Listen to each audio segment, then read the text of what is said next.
Bom dia a todos. Que Jesus, nosso mestre amigo, que nos proporciona a honra de podermos estar aqui reunidos para lembrar do seu nome, dos seus ensinamentos, possa nos envolver a todos em muita paz. O Evangelho de Lucas conta que Jesus estava na terra dos Gadarenos e havia promovido uma cura de um homem muito adoentado. E logo após essa cura, ele entra no barco, atravessa de volta o lago de Genezaré e vem para a banda onde ele estava antes de ter ido a este local realizar essa cura. Chegando ali, Jairo, que era um príncipe do templo, vem em direção a Jesus, solicitando em desespero, em angústia, que Jesus se dirija até sua casa para curar a sua filha, que estava à beira da morte.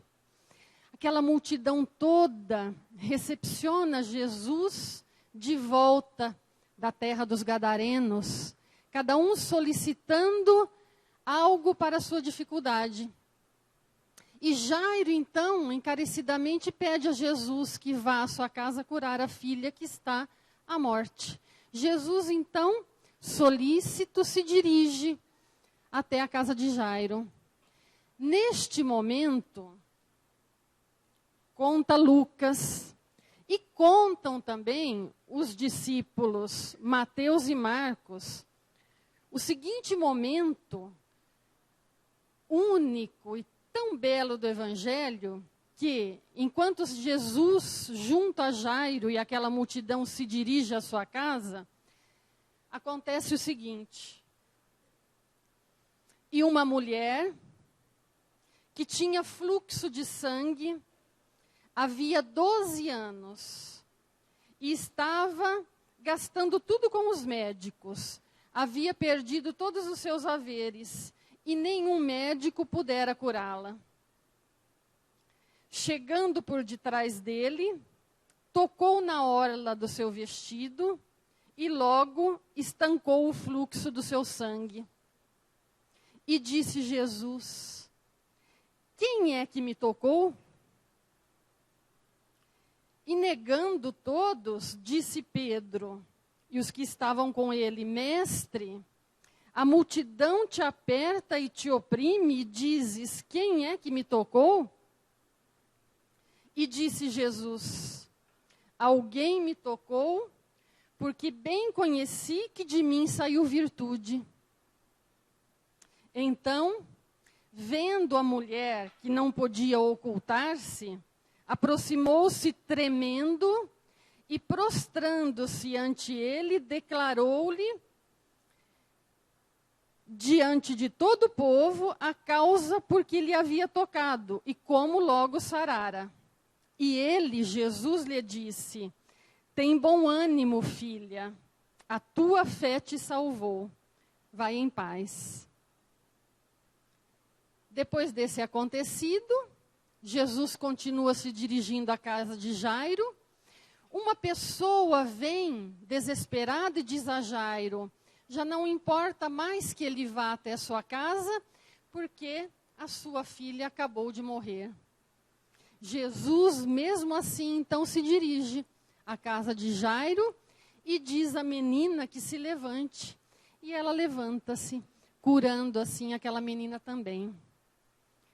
Mas vamos nos ater a essa passagem da mulher com o fluxo de sangue.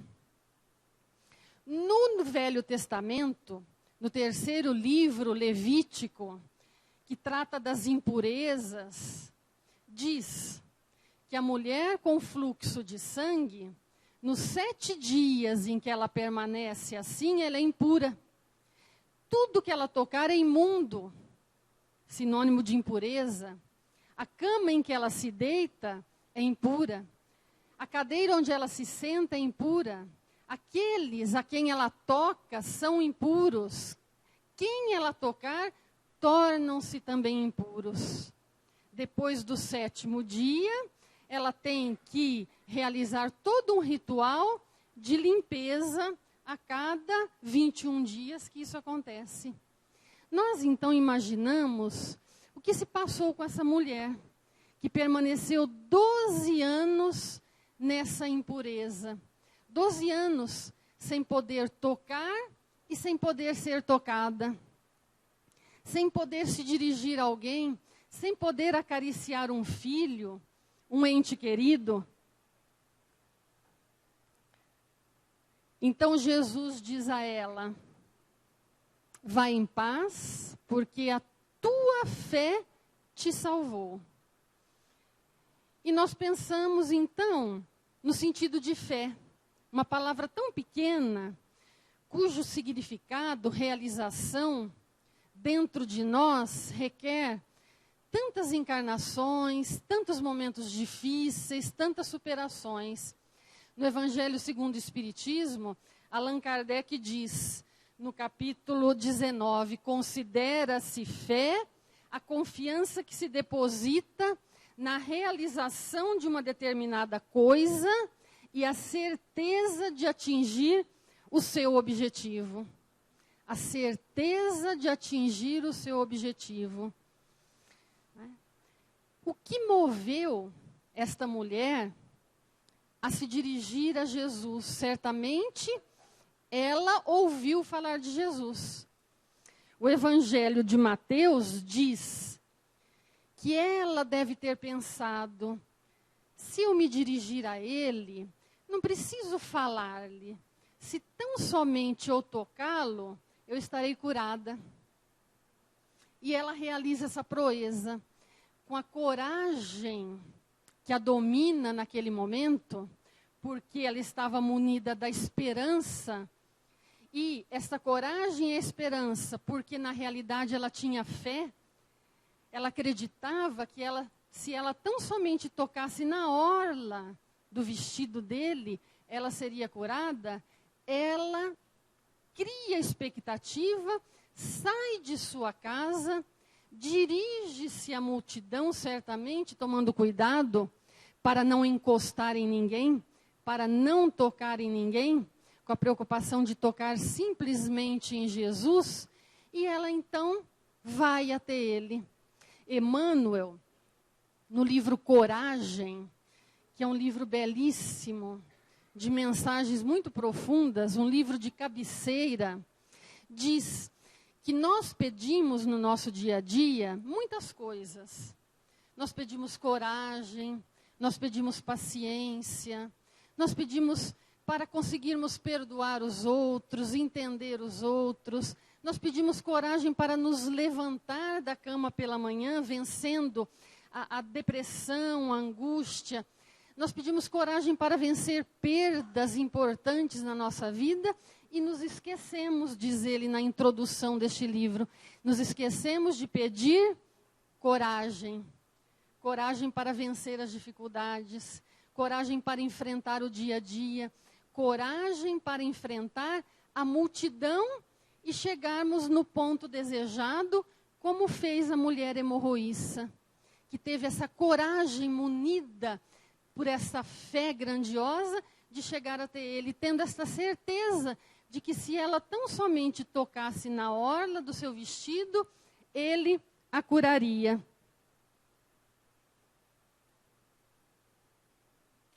No capítulo 19 do Evangelho segundo o Espiritismo, quando Kardec trata da fé, a fé que transporta montanhas, há uma mensagem do Espírito José que diz que a fé é mãe da esperança e da caridade. Se ela é a mãe é aquela que ensina, é aquela que instrui, é aquela que direciona o filho, é aquela que dá o suporte para que o filho se conduza na vida, criando as expectativas do bem, do crescimento, do aperfeiçoamento. Mas o que é fé?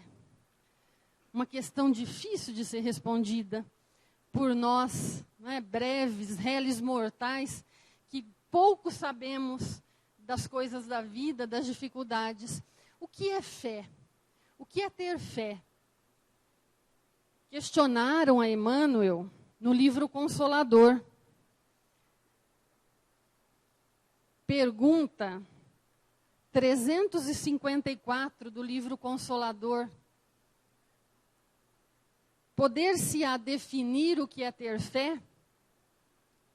Emmanuel responde: ter fé é guardar no coração a luminosa certeza em Deus, certeza que ultrapassou o âmbito da crença religiosa, fazendo o coração repousar numa energia constante de realização divina da personalidade. Conseguir a fé é alcançar a possibilidade de não mais dizer eu creio, mas afirmar eu sei, com todos os valores da razão tocados pela luz do sentimento. Essa fé não pode estagnar, não pode parar em nenhuma circunstância da vida e sabe trabalhar sempre, intensificando a amplitude de sua iluminação pela dor ou pela responsabilidade, pelo esforço do dever cumprido. Traduzindo a certeza na assistência de Deus, ela exprime a confiança que sabe enfrentar todas as lutas e problemas com a luz divina no coração.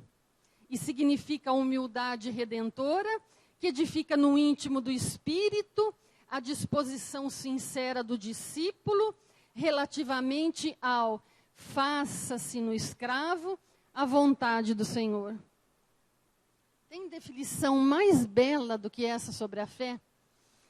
Aquele que diz, eu sei, não eu creio, eu sei, e que em quaisquer dificuldades da vida, sem exceção, continua mantendo essa chama crescente, dessa confiança irrestrita. Nos lembra Paulo de Tarso, quando disse, já não sou eu, mas quem vive, mas é o Cristo que vive em mim. Tendo superado todas as adversidades e tendo vencido essa dificuldade. No entanto, a nossa fé, ela é vacilante.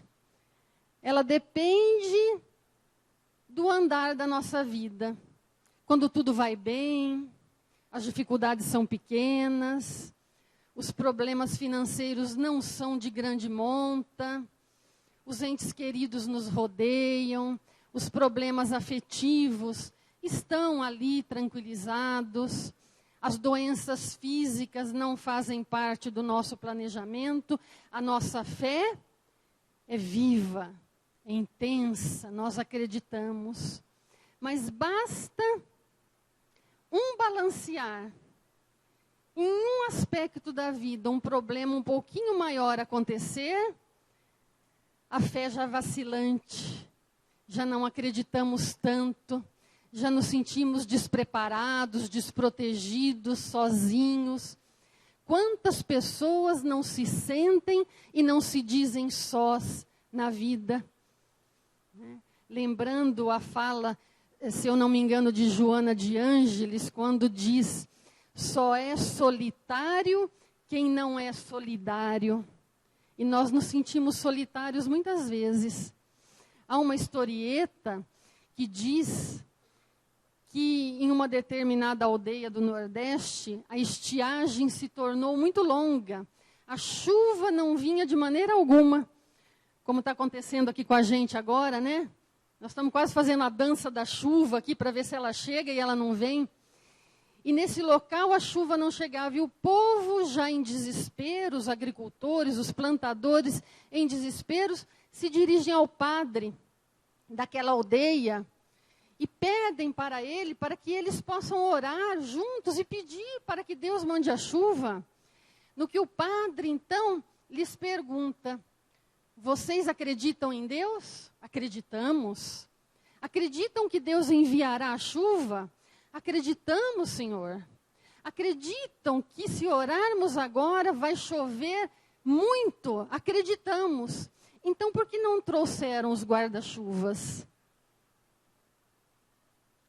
Porque nós não acreditamos, na verdade. É a fé do creio, não é a fé do sei, da confiança.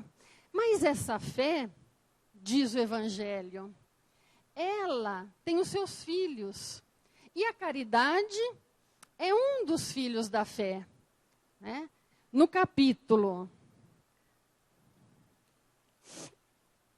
15, Allan Kardec trata dessa outra virtude chamada caridade, traduzida por amor. E a caridade seriam as obras da fé. A fé conduz à caridade. E a caridade é ter obras, né? Porque a fé sem obras, ela é nula. Né? Precisa de obras. A mãe quer que os filhos trabalhem, cresçam, aprendam. E a caridade, ela faz isso. O que é caridade? Pergunta Allan Kardec no Livro dos Espíritos, na questão 886 aos Espíritos. Qual o sentido da palavra caridade, tal qual a entendia Jesus? O que é caridade? Porque nós temos uma noção muito apática da caridade, como se caridade fosse essencialmente dar coisas, proporcionar coisas, e sobretudo materiais às pessoas, tão somente. O que é caridade? Segundo o entendimento de Jesus, questiona Allan Kardec aos Espíritos. No que eles respondem, caridade, no entendimento de Jesus, é bondade para com todos. É indulgência, tolerância para com as imperfeições alheias. E é o perdão das ofensas. Ser bom, ser tolerante, perdoar, é o sentido de caridade tal qual o entendia Jesus. E Kardec, neste capítulo da caridade, introduz a parábola do bom samaritano, que socorreu um homem, que foi bom com esse homem. Mas ele não sabia quem era esse homem. Era um homem que estava caído à beira do caminho. Quem era esse homem? Esse homem poderia ser um ladrão. Esse homem poderia ser um traficante. Esse homem poderia ser um homicida, como poderia também ser um homem de bem. Mas o samaritano não indagou da sua procedência, ele simplesmente socorreu. Ele foi um médico de emergência, não é? Como os médicos de emergência socorrem aquelas pessoas que chegam feridas, adoentadas, e não sabem quem são. Mas o intuito é salvar a vida. O intuito é socorrer. Então, a bondade para com todos, indistintamente. Né? A tolerância para com as imperfeições alheias, que é algo tão difícil da gente praticar, não é? Ser tolerante. Há uma mensagem de Emmanuel que ele fala da perseverança, mas que tem a ver com tolerância também. Quando alguém nos questiona a respeito de um assunto, mais de uma vez, a pessoa tolerante, a pessoa que persevera, ela responde o questionamento como se fosse a primeira vez que a pessoa estivesse perguntando. Então, se a pessoa me pergunta uma coisa, na primeira resposta é tranquila. A segunda, ainda vai lá. Na terceira, a gente já para um pouco e pensa, já responde com a voz meio alterada. É tal coisa. A partir da quarta vez, então, pelo amor de Deus, haja tolerância, haja paciência. Né? Nós somos intolerantes com as dificuldades alheias e queremos que os outros sejam tolerantes com as nossas dificuldades, as quais muitas vezes julgamos não tê-las. Né? E o perdão das ofensas? Perdão é algo tão difícil também. Como é difícil perdoar as imperfeições. Como é difícil perdoar uma traição. Como é difícil perdoar as dificuldades dos outros. Temos esta dificuldade na nossa carreira evolutiva, porque a nossa evolução ainda é lenta. né? Nós queremos ainda a tranquilidade, a serenidade, os espíritos experimentados, os espíritos que realmente compreenderam a lei divina, diz o Livro dos Espíritos, pedem uma reencarnação em que eles possam crescer rapidamente, em que possam evoluir com muita rapidez. Mas para isso, a dor faz parte da vida. Ela faz parte do nosso planeta. Não tem como viver neste mundo sem passar pela dor. E essa dor para nós, que se traduz num sofrimento intenso, numa angústia, é muito difícil, é muito complicada. Mas voltando, a mulher que teve a coragem de ir até Jesus, ela se dirige a Jesus, e Jesus, então, pergunta: quem me tocou? Quem? Indefinido, porque Jesus certamente sabia quem o havia tocado, de um modo tão especial. Mas ele faz questão de frisar: quem me tocou? Porque uma virtude saiu de mim. Ele não disse: eu curei uma pessoa. Na realidade, ele disse a ela: você se curou. Você foi curada pela sua fé. Por quê? Porque a nossa relação com Jesus é uma relação bilateral. Jesus nos procura. Nos procurou há mais de 2000 anos, como diz Emmanuel no livro A Caminho da Luz, trouxe o roteiro de luz, que é o roteiro divino para as nossas vidas. Se nós o seguíssemos, não haveria dificuldades nem problemas. Ele nos buscou, mas tem a nossa parte. Nós o buscamos. Por outra, ele nos tocou, porque nós tocamos fisicamente algo ou alguém que está perto de nós. Mas espiritualmente, muitas coisas e muitas pessoas nos tocam. Ele nos tocou, como ele tocou a mulher hemorroíça, que teve a coragem de se dirigir a ele e tocá-lo fisicamente, vencendo o preconceito da época, vencendo todo o sofrimento pelo qual certamente ela havia passado naqueles 12 anos de impureza. Como é que uma pessoa se considera moralmente, espiritualmente, tendo ficado 12 anos sem o toque das pessoas, considerando-se impura, talvez até mal vista pelas hostes divinas, porque nós sempre nos perguntamos: por que comigo? Por que isso comigo? E ela então teve a coragem de se dirigir a ele. Nós nos dirigimos a Jesus nos nossos momentos de dificuldade? Quando nós nos encontramos adoentados, nós vamos até ele, nessa relação bilateral que ele nos busca, nos deixa o roteiro, mas cabe a nós a própria cura que nós desejamos para a nossa vida, seja material, seja espiritual. Qual cura que procuramos na nossa vida, nós a buscamos com intensidade, com vontade de vencer, de lutar.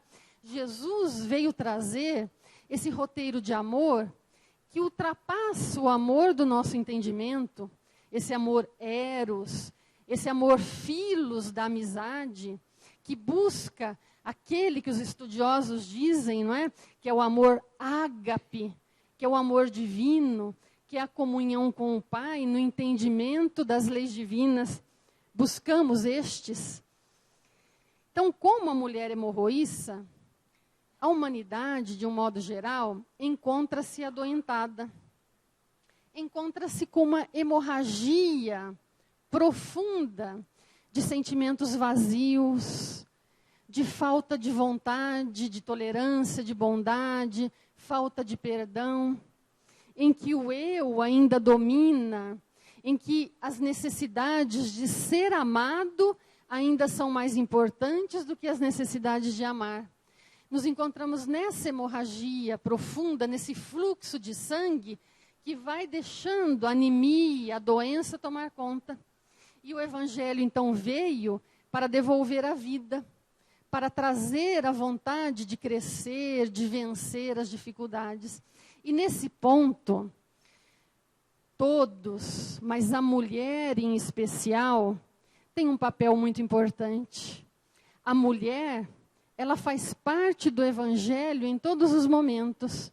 Nós poderíamos dizer que Jesus foi o grande feminista da humanidade. O seu Evangelho é rodeado por mulheres. A sua pregação, a multidão que o acompanha, tem mulheres de todos os tipos. Mulheres consideradas pecadoras, mulheres consideradas santas, mães, mulheres virtuosas, todas se achegando a Jesus e sendo recebido por ele da mesma maneira, do mesmo modo. O papel da mulher na humanidade é o papel da distribuidora de dons, é o papel da mãe, é o papel da educadora. Certamente, não deixando de lado o papel do homem, o papel do pai, do instrutor, do provedor. Né? Mas esta mulher, com fluxo de sangue, ela representa muitas mulheres humanas na busca da cura, mas na busca da cura espiritual, da cura das dores morais, da busca da perda dos entes queridos, da busca das doenças físicas, superando aqueles momentos que são momentos passageiros. Madalena buscou Jesus na sua dor espiritual. Buscou, e a sua fé foi tão grande que ela teve a honra de ser a primeira mulher para quem Jesus apareceu depois da sua morte. A fé e a confiança era tão grande que ela foi até o túmulo. Ali ela permaneceu, tendo a honra de vê-lo logo após o seu desenlace. A mulher samaritana, que aguardava a vinda do Messias, que estava no poço do pai Jacó, né, pegando a sua água, enfrentando aquele seu dia a dia dolorido, cansativo de ter que ir ali buscar água todos os dias, sob o sol, para poder sobreviver, viver, alimentar a sua casa, e que disse a Jesus que se ela soubesse onde tinha aquela água viva de que ele falava, ela não precisaria mais daquele trabalho causticante do dia a dia. Mas a sua fé foi tão intensa quando ela reconheceu Jesus, que ele era o enviado, que ela teve a honra de ser a primeira pessoa para quem Jesus se fez conhecer como Messias que tinha chegado.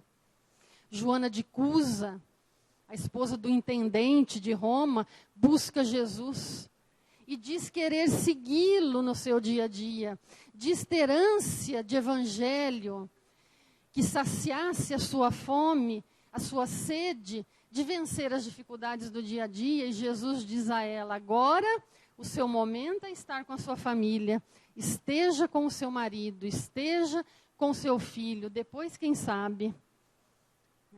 E tantas outras, como Maria de Betânia, irmã de Lázaro, que se prostrou aos pés de Jesus para ouvir os ensinamentos naquela confiança irrestrita, e que ouviu de Jesus que ela havia escolhido a melhor parte, que ela já havia realmente entendido o valor do Evangelho, o sentido da vida. Todas essas mulheres que foram conclamadas, que estiveram ao lado de Jesus, tiveram a honra de ser contemporâneas e de participar da vida daquele que veio deixar esse roteiro, que é o roteiro de felicidade, de luz, que é a proposta da doutrina espírita. A proposta da doutrina espírita não é morte, não é desencarnar, não é sofrimento, não é punição. A doutrina espírita não preconiza a reencarnação como punição. Fez errado, vai nascer para pagar? Não, fez errado, vai nascer para aprender, para entender. É a grandeza da misericórdia divina que vem nos libertar dos males, das dores, para que possamos aprender. Houve uma mulher contemporânea de Jesus, que Dona Amélia Rodrigues, no livro Luz do Mundo, diz chamar-se Miriam. e que a época de Jesus, ela sofria de uma paralisia que a deixou sem movimentos. E ela ouviu falar de Jesus, que Jesus estava curando cegos, obsessos, paralíticos.